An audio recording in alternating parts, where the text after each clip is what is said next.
Well, what is up, guys? It is Ben from Games Bulletin here. No Reese with me today. I wanted to tackle some of the more serious questions that we got when I asked you guys if you had any questions for me. A lot of you guys were asking questions about Games Bulletin itself, why it started, where it's going, so I thought I would tackle those on my own. So the first questions we have are pretty similar. We have, why did you start Instagram? And how did you start Instagram? So I started Instagram about 2 years ago. Basically when I was doing my first year of my degree. It was very similar to the A-level in psychology that I just sat, so I didn't really have to pay as much attention, as horrible as that probably sounds. They were covering topics that I already knew, so I was kind of a little bit bored, in all honesty, and I was following an account called TCMF Games on Instagram. A good account, you should go and check it out. Guys at like over 100,000 followers now. It's ridiculous. And yeah, I just kind of thought, do you know what, this is something I can maybe get into. So I started doing it. My first post was crap. My first post was absolute dog shit. In terms of the name Games Bulletin, I came up with the name instantly. The first name that came to mind was Games Bulletin, but I sat there for about 30 or 40 minutes with my girlfriend going, no, I don't think it sounds right, I don't like it. Oh, but it does sound good. But does it? I don't know. And I kind of went back and forth until I settled on the name. And then once I had started it, it was just a case of, just hashtagging every single picture I had, literally going through, finding followers, and just grinding and just making sure that people wanted to follow the page. So the next question is basically asking, how does it feel to see how far we've come to the point where people in the US who are friends with this guy are talking about our account without him having to mention our name? And honestly, that's just mind-boggling.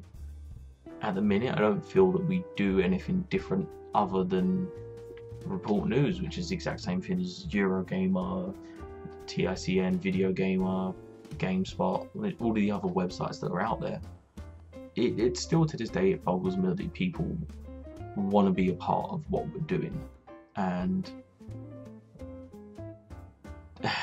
to have you guys on board is just amazing. It really is.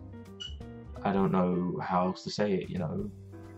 We're such a small community, but it's such an interlinked community, and I feel that I know a lot of you guys, not everyone, I'm not going to sit here and pretend, but I feel I know a lot of you guys well, to the point where I know what jokes I can make and what kind of conversations I can have with certain people.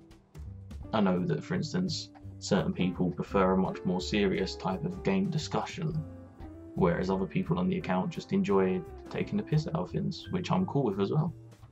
All in good taste and all in good reason. Our next question is asking, how many people run Games Bulletin?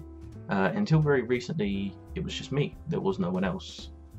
Back when it was just the Instagram page, which we'll get into down the line, but it was just me until about, I want to say about December last year, maybe November, December 2015. I asked one of my writers, Hannah, to be assistant editor for the site, and then I just recently added another 2 managers. So I feel that between the 4 of us, we quote unquote run Games Bulletin. I don't feel that one person solely runs it in the sense that in the sense that you mean, in terms of the Instagram account, probably is just one person, it's just me. Nobody else has access to that account.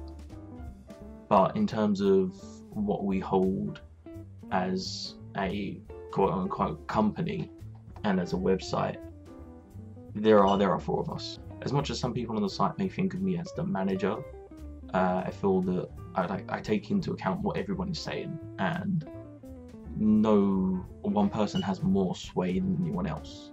Everyone's opinion is valued, and I take everything into account. I cannot keep repeating that, but that's one of the core beliefs I have in terms of running the website and running Games Bulletin the way that I do. There are 11 of us on this site now, including the web designer, so there are a lot of people, and It's important that everyone feels that they are a part of it. Our next question is, where do you see Games Bulletin in 1 to 2 years? Now for this, we kind of have to step back a little bit. I started doing YouTube about, I want to say about just under a year after I started doing the Instagram. I got into it through watching Jacksepticeye because a friend wanted some gameplay and I stumbled across this video and it kind of spiraled. I decided I wanted to do it, and then I thought, well, this will be a good idea to have news on the channel as well, but I ended up splitting it. So we have Games Bulletin, we have Games Bulletin Plays. Games Bulletin Plays is just a sole Let's Play channel. There will be nothing else on there.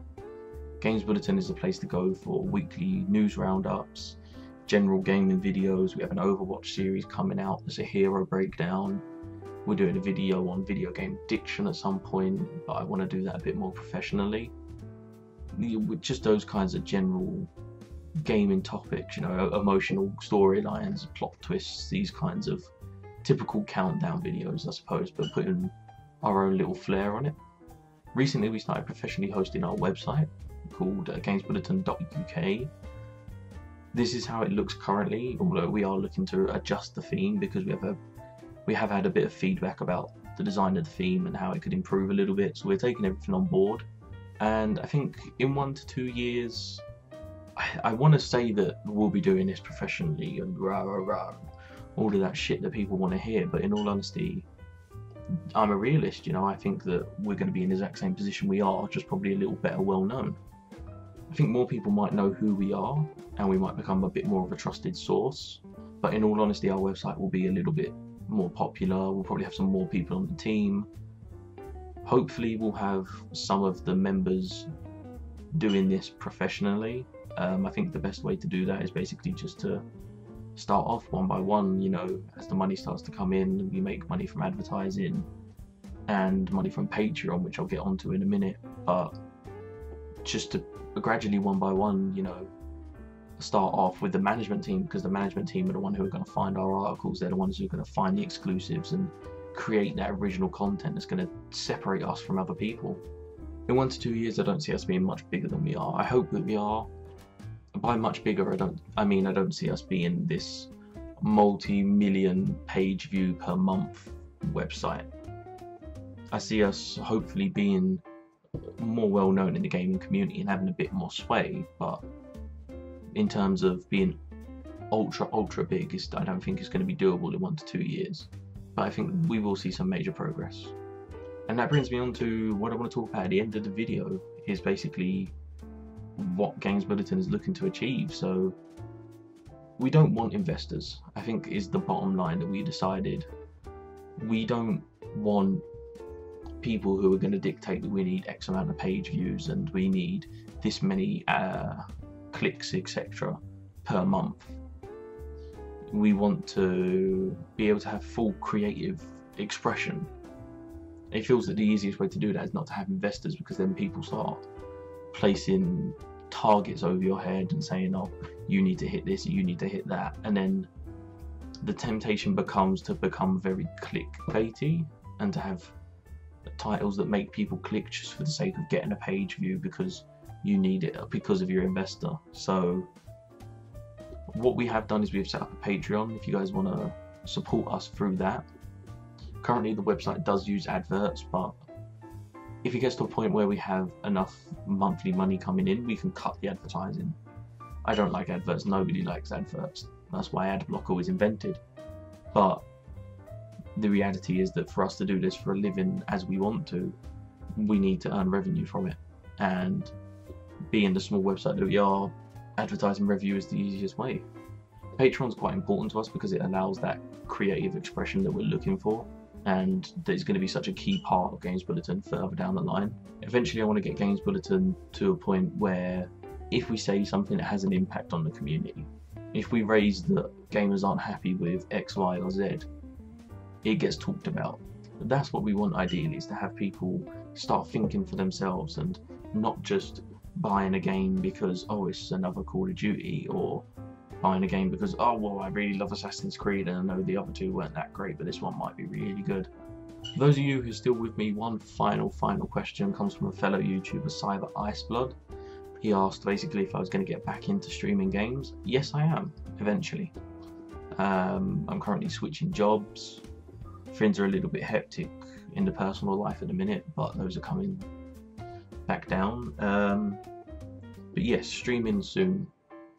Probably multiplayer games, I wouldn't say any playthroughs, but definitely they will be coming back eventually once I get this new job.